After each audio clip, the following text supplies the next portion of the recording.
Malungkot na pangyayari ang yumanig sa komunidad ng Barangay St. John, Guimba, Nueva Ecija matapos masawi ang isang 3 taong gulang na batang lalaki na napaulat na nalunod sa ilog kamakailan.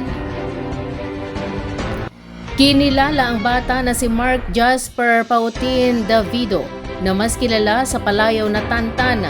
Ayon sa salaysay ng pamilya, naglalaro umano ang bata sa labas ng kanilang bahay kasama ang kanyang ina.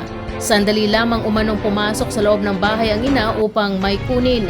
Ngunit pagbalik niya ay hindi na niya makita ang anak. Agad na humingi ng tulong ang pamilya sa mga kapitbahay at nagpaabot ng panawagan sa social media. Nakiisa sa paghahanap ang mga residente at mga rescuer ng barangay. Subalit inabot na ng dilim ay hindi pa rin natagpuan ang bata. Kinabukasan, isang residente ang nakapansin sa isang katawan na lumulutang sa ilog na napaulat na kasama ng mga naipong basura. Kaagad itong iniulat sa mga opisyal ng barangay. Sa tulong ng mga rumispondeng rescuer, naiaho ng bata at kinumpirma ng pamilya ang kanyang pagkakakilanlan. Sa gitna ng pagluluksa, muling nagpaalala ang mga lokal na otoridad sa mga magulang at tagapag-alaga na bantayang mabuti ang kanilang mga anak, lalo na sa mga lugar na malapit sa ilog at iba pang anyong tubig, upang maiwasan ang kahalintulad na trahedya. Patuloy namang nakikiramay ang buong komunidad sa naiwang pamilya ng bata. Nawala ng tirahan ang 5 pamilya matapos sumiklab ang sunog sa ilang kabahayan sa Barangay Burgos, San Leonardo, Nueva Ecija tanghali noong Lunes. Ayon sa ulat ng mga otoridad, 4 na pamilya ang nakatira sa bahay na pinagbulan ng apoy habang isang katabing bahay naman ang nadamay. Tinatayang nasa 33 individual ang direktang naapektuhan ng insidente. Tumagal ng halos 1 oras ang pag-aapula ng apoy bago ito tuluyang maideklarang fire out ng mga bombero mula sa Bureau of Fire Protection. Sa isinagawang paunang investigasyon, electrical ignition ang tinukoy na sanhi ng sunog.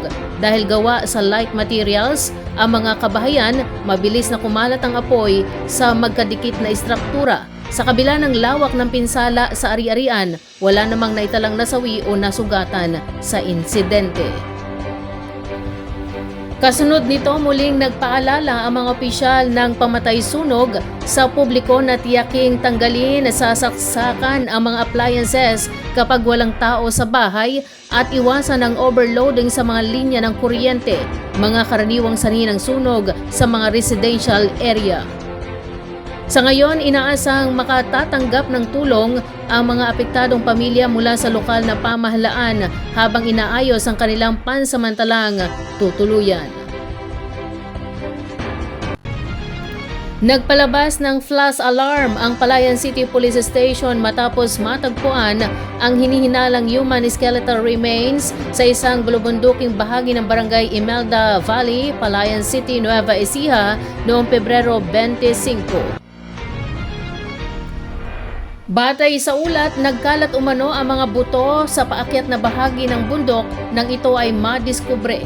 Sa lugar ay nakita rin ang isang kulay navy blue na t-shirt na may print na College of Arts and Sciences, PINMA AU sa harap at PINMA Education, I Want, I Can, I Belong sa likod.